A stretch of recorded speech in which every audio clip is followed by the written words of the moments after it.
फिर तड़का देंगे।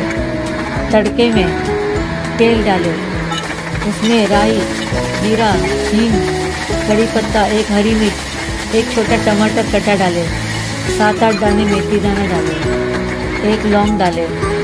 फिर मसाला वाला पानी डालें, तड़के में डालें।